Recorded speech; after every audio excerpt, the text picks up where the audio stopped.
bienvenue sur Gabon 24. Vous regardez votre magazine de l'économie Écho de l'Écho. Depuis le début du millénaire, le lien entre migration et développement fait partie intégrante des réflexions générales sur les politiques de développement. Le rôle potentiel de la diaspora dans la promotion du développement économique de leur pays d'origine constitue l'une des thématiques les plus discutées. Cet intérêt a été renforcé par les nouvelles tendances et la prise de conscience relative à l'impact des transferts de fonds des migrants sur l'augmentation des investissements et la réduction de la pauvreté dans leur pays d'origine. Dans les faits, alors, qu'est-ce que tout cela veut dire? Aujourd'hui, comment apprécier l'apport de la diaspora dans le processus de développement du continent africain, surtout en cette période de crise sanitaire? Qu'est-ce qui, plus tard, pourrait changer? Voilà donc un ensemble de questions que nous aborderons tout à l'heure avec notre invité. Mais d'abord, dites-nous, à quoi renvoie le terme diaspora?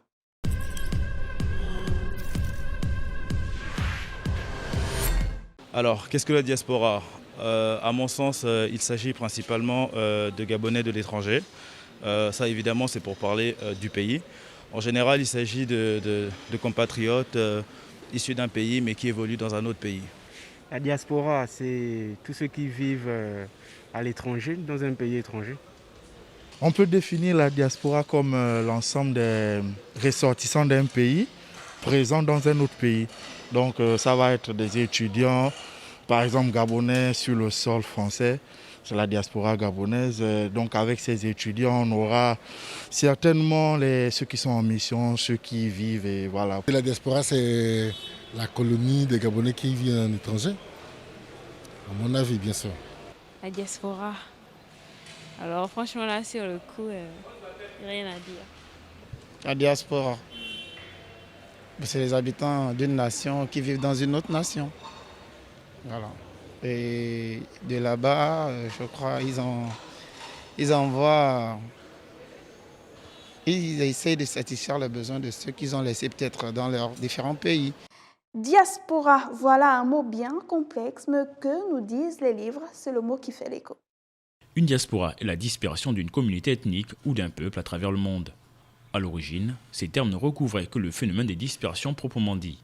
Aujourd'hui, par extension, ils désignent aussi le résultat de la dispersion, c'est-à-dire l'ensemble des membres d'une communauté dispersée dans plusieurs pays. Les diasporas, que l'on appelle parfois les expatriés ou les communautés transnationales, jouent un rôle important dans la mise à profit des avantages de la migration en matière de développement. Il est difficile de mesurer les aspects liés au groupe de la diaspora, étant donné qu'il n'existe aucune définition convenue des diasporas. Les données sur les populations des migrants peuvent renseigner indirectement sur les populations de la diaspora et les données sur les rapatriements de fonds sont elles aussi étroitement liées à l'étude des diasporas. Depuis les années 90, de nombreux États ont mis sur pied de vastes programmes visant à favoriser les relations avec la diaspora. Compte tenu des divergences des définitions et de l'absence d'un suivi et d'une évaluation solide, l'analyse comparative de ces politiques est toutefois difficile. Les grandes problématiques qui touchent les diasporas concernent l'espace économique, les flux transnationaux, les structures religieuses, les comparaisons entre les différents modes d'accueil des pays récepteurs, la notion de territorialité.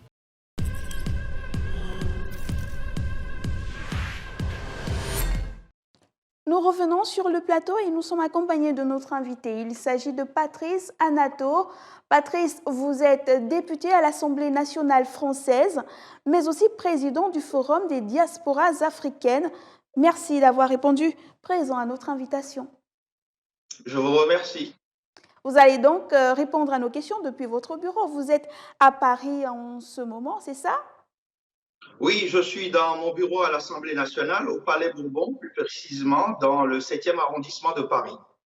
Alors, Patrice, parlez-nous des diasporas africaines. Comment se portent-elles? Alors, je dirais aujourd'hui les diasporas africaines, et vous avez bien fait de le mettre au pluriel, les diasporas. On a souvent tendance à parler de la diaspora, mais j'estime qu'il y a des diasporas, quand on parcourt les 54 États d'Afrique, on voit qu'il y a des réalités, des spécificités d'un pays à un autre. Et donc, cela se vit également ici aussi en France et en Europe en général, et au-delà, que les diasporas sont multiples, multiculturelles et qui ont des appétences qui sont assez diverses et variées. Aujourd'hui, comment se portent les diasporas? Je dirais que les diasporas se portent à l'image de la société dans son ensemble, avec la crise sanitaire de la Covid qui affaiblit un peu les économies. Les diasporas aussi subissent ce même impact de la crise sanitaire, mais elles se portent bien, d'autant plus que le 7 novembre dernier, ici à Paris, nous avons réuni 2600 e-participants à notre forum des diasporas africaines qui était pour une première à 100% virtuel. Alors, Patrice, ok, tout à l'heure, nous allons parler de l'impact de cette crise sanitaire sur les activités des différentes diasporas africaines. Mais d'abord, dites-nous quelles sont les relations, quelles relations entretiennent les diasporas africaines avec leur pays d'origine? Est-ce qu'on est dans la rupture totale, la nostalgie, ou alors on vit au rythme de l'espoir de voir et de faire mieux plus tard?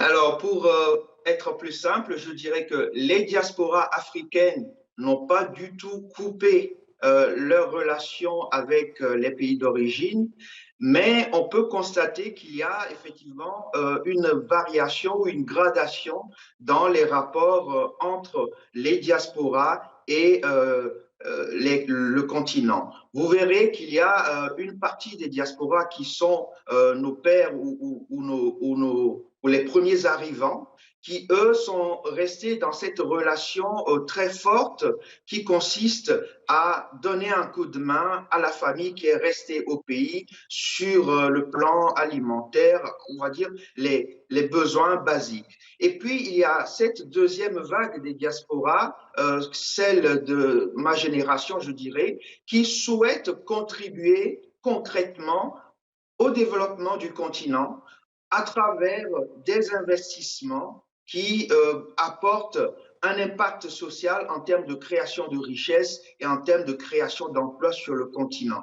Donc, on voit qu'il y a ce lien des diasporas avec le continent qui est maintenu, mais qui est variable selon, je dirais, la catégorie d'âge ou la conception qu'on peut avoir du lien avec ses origines. Selon certaines institutions, les Africains vivant à l'étranger auraient réussi à cumuler plus de 30 milliards de dollars d'épargne annuelle en dehors des pays d'origine. Cela par quel processus généralement? Alors, vous avez très bien souligné que l'impact économique des diasporas sur le continent est très important.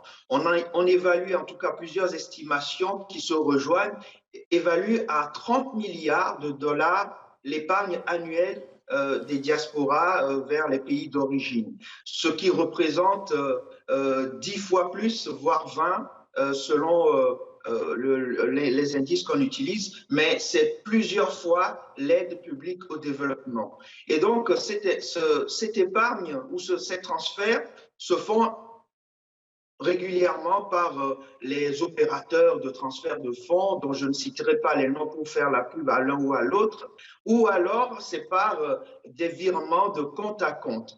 Alors, il faut quand même remarquer que la bancarisation n'étant pas encore très vulgarisée en Afrique, surtout dans les couches modestes, c'est plutôt les transferts de fonds qui permettent aux familles là-bas de toucher l'argent en espèces.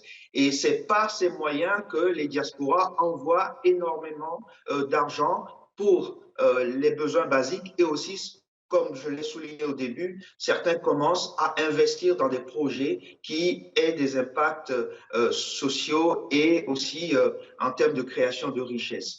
Il faut dire que la Covid a quand même un peu ralenti cet élan ou cette dynamique, puisque beaucoup se sont retrouvés en cette période au chômage partiel. Certains ont perdu leurs emplois ou alors ont eu quelques difficultés et ça rejaillit forcément sur l'impact que cela a sur le continent. Mais on garde espoir parce que cette Covid, elle ne sera pas éternelle.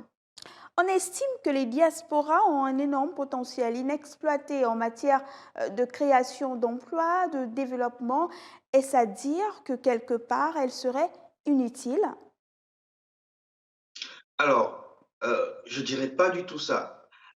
Les diasporas, aujourd'hui, qu'est-ce qui ralentit ou qui rend un peu faible les investissements des diasporas sur le continent? C'est d'abord leur trouver une sécurisation des transferts, une sécurisation des investissements. Aujourd'hui, je rencontre lors d'événements, lors d'auditions ou de conférences, beaucoup d'Africains qui sont désireux d'investir en Afrique. Alors, la question qu'ils se posent, quelles sont les opportunités? Quelles sont les opportunités porteuses et comment garantir que si j'investis, j'ai mon retour sur investissement? Comment garantir que cet argent ou ce transfert ou cet investissement ne sera pas à fond perdu? Et je crois qu'il est nécessaire, voire urgent, que nous mettions en place au niveau des États africains des structures qui sécurisent ces investissements. Et je pense que là, le rôle des gouvernements africains est important, mais aussi le rôle de la société civile qui peut se constituer en structure et organiser une sécurité de ces investissements. Et à partir de là, il y aura la confiance, il y aura la traçabilité, il y aura plus de visibilité sur les opportunités et les diasporas n'auront aucune difficulté à investir pleinement dans le développement du continent. Aujourd'hui, le débat visant à promouvoir ces nombreuses diasporas africaines comme moyen de financement du développement a souvent oscillé entre optimisme et pessimisme. Alors, qu'est-ce qui explique ces résultats contrastés au sein de l'opinion et que faut-il faire pour que la vision de ces investissements devienne réalité et arrête de poser ce débat? À mon avis, il faudrait d'abord, alors ça peut paraître être une répétition, mais il faudrait d'abord que les pays africains puissent légiférer ou prendre des décisions au niveau réglementaire qui puissent donner plus de visibilité aux investisseurs. Aujourd'hui, je prends n'importe quel pays, j'en citerai pas, mais lorsqu'on cherche à savoir quelle est la législation concernant les investissements, les entreprises, on peut trouver ça sur des sites Internet, mais l'information n'est pas suffisamment divulguée. L'information n'est pas facilement accessible, ce qui fait que beaucoup hésitent à sauter le pas, à investir dans ces pays. Donc, il faut effectivement que les pays africains créent des portails qui permettent d'avoir accès facilement à l'information sur le plan investissement, les formes juridiques d'entreprises ou de sociétés qui sont reconnues par les législations locales, donner par exemple des informations sur les possibilités de coopération ou d'association avec les locaux, parce qu'il faut aussi savoir que lorsque des diasporas, des gens issus de la diaspora veulent investir en Afrique, beaucoup n'ont d'origine que par leurs parents. Ils ne connaissent pas les réalités du terrain et ils n'ont pas vécu longtemps ou peut-être même pas parce que certains sont nés ici en Europe, ils ne connaissent pas ces réalités. Et donc, pour réussir à investir et à faire un projet qui porte en Afrique, aujourd'hui, je crois aussi qu'il faut passer par cette collaboration avec des nationaux, avec des locaux. Et là encore, la question qui se pose, est-ce que la personne avec qui je souhaiterais collaborer a les mêmes codes, a les mêmes, je dirais, données pour que nous puissions faire affaire ensemble? Et c'est aussi là qu'il faut trouver le matching et faire de sorte que du côté de l'Occident comme du côté de l'Afrique, les partenaires puissent trouver matière à faire affaire ensemble. Et c'est comme ça que je vois la chose. Je la vois en termes de co-développement. Je ne vois pas les diasporas débarquer en Afrique pour dire, voilà, nous allons développer le pays, nous venons investir pour avoir notre retour sur investissement, mais il faut que ce soit de la co-construction, du co-développement pour que le rapport soit gagnant-gagnant des deux côtés. On estime, Patrice, que depuis 2009, le flux des envois de fonds vers le continent a presque doublé, représentant désormais plus de 5% du PIB dans 15 pays africains. En 2019, les travailleurs migrants ont envoyé environ 85 milliards de dollars à leurs proches sur le continent, d'après la Banque mondiale. Comment est-ce que ce chiffre est ressenti concrètement dans les pays d'origine? Alors, dans les pays d'origine, j'ai eu à discuter avec des responsables politiques dans certains pays comme la Côte d'Ivoire, le Sénégal, le Togo. Le ressenti, il est réel. Il est réel, cependant, le point d'interrogation, c'est que cet investissement n'est pas productif en termes d'enrichissement, je dirais, du panier de la ménagère. Parce que c'est de l'argent envoyé qui part dans le paiement de loyer, qui part dans le paiement de factures d'électricité ou d'eau, qui part dans le paiement de l'écolage des cousins et cousines ou des petits frères qui sont restés sur le continent. Et il manque justement ce segment qui permette de faire fructifier cet investissement. Et par exemple, au Togo, dans les discussions, les échanges que j'ai pu avoir avec les autorités nationales, il y a aujourd'hui des projets de développement dans l'agriculture, dans le levage, dans l'eau et l'assainissement, dans d'autres domaines aussi, où l'État garantit les investissements auprès des banques, ce qui permet à ce que ces diasporas puissent, tout en prenant soin de la famille qui est restée au pays en leur envoyant de quoi survivre, pouvoir investir aussi dans des projets structurants où les investissements sont garantis par l'État. Et là, je pense que c'est à partir de là que nous pourrons voir vraiment l'impact économique de ce transfert de fonds énorme vers des diasporas vers l'Afrique. Et je crois que ce serait bien que chaque État membre de l'Union africaine puisse mettre en place ce cadre de projet de co-développement de sorte à encourager les diasporas à investir et à fructifier justement cet investissement. Je pense que c'est une piste qu'on pourrait explorer et puis bien d'autres à en créer, à réinventer également.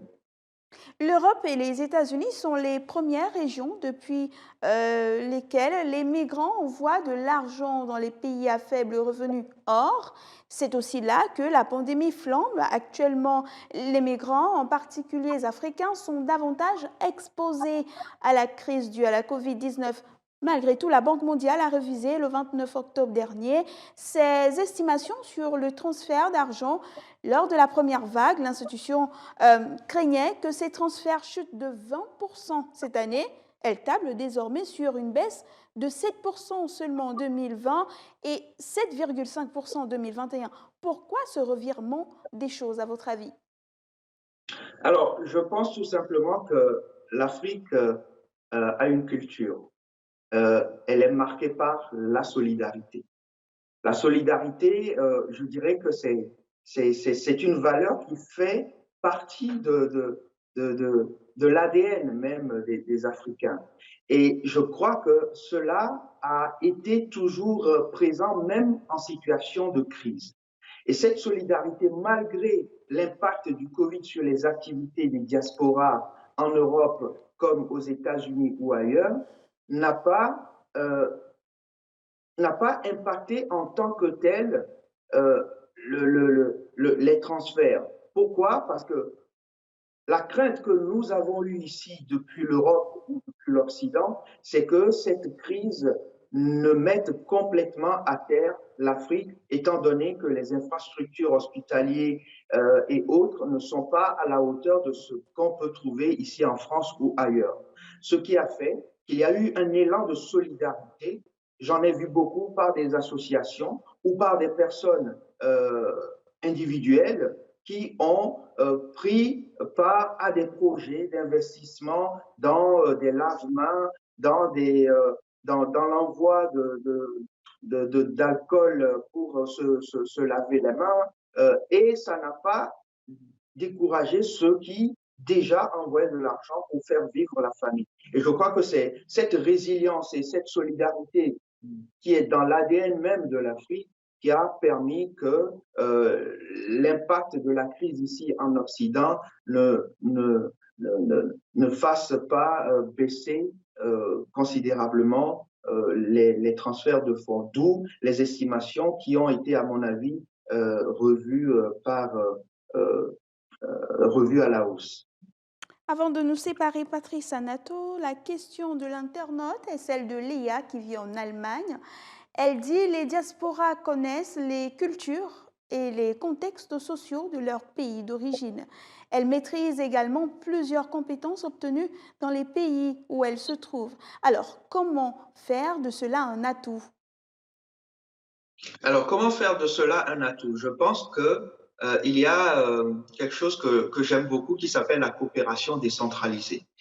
Il s'agit des relations que peuvent avoir les communes européennes avec des communes à l'étranger, en l'occurrence en Afrique. Aujourd'hui, la France et l'Allemagne se trouvent être les premiers pays européens en termes de coopération décentralisée vers l'Afrique, en termes de jumelage entre des villes allemandes, françaises et des villes africaines. À travers ces jumelages et ces coopérations décentralisées, les pays européens peuvent permettre aux diasporas d'exporter justement leurs compétences. À travers ces échanges, pourquoi ne pas organiser, je donne ça, ça me vient là à l'instant même, pourquoi ne pas organiser par exemple des échanges au niveau culturel, des échanges entre deux villes où il y a des diasporas vers les pays d'origine en termes d'éducation, en termes de santé, en termes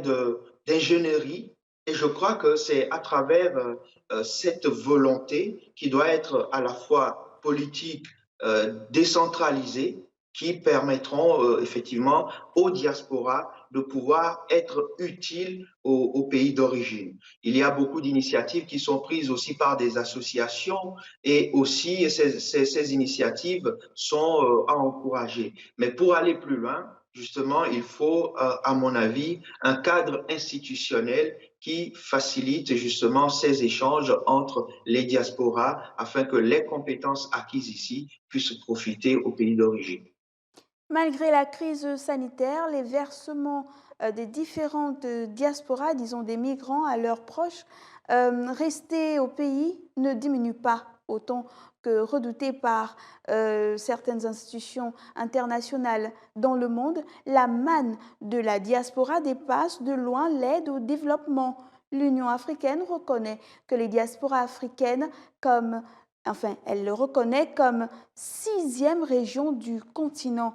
Beaucoup de pays ont depuis longtemps créé des ministères des Affaires étrangères ou séparément des départements dédiés à la diaspora. Aujourd'hui, plus qu'hier, il semble impératif d'envisager le rôle de la diaspora dans le développement de l'Afrique d'un point de vue stratégique. Merci à vous, Patrice Anato. Je rappelle que vous êtes président du Forum des diasporas africaines. Vous êtes également député à l'Assemblée nationale française. Vous répondiez à nos questions depuis votre bureau, c'est à Paris, en France. Merci à vous également de nous avoir suivis. L'information est en continu sur Gabon 24 et surtout n'oubliez pas que le temps de la réflexion est une économie de temps. Au revoir.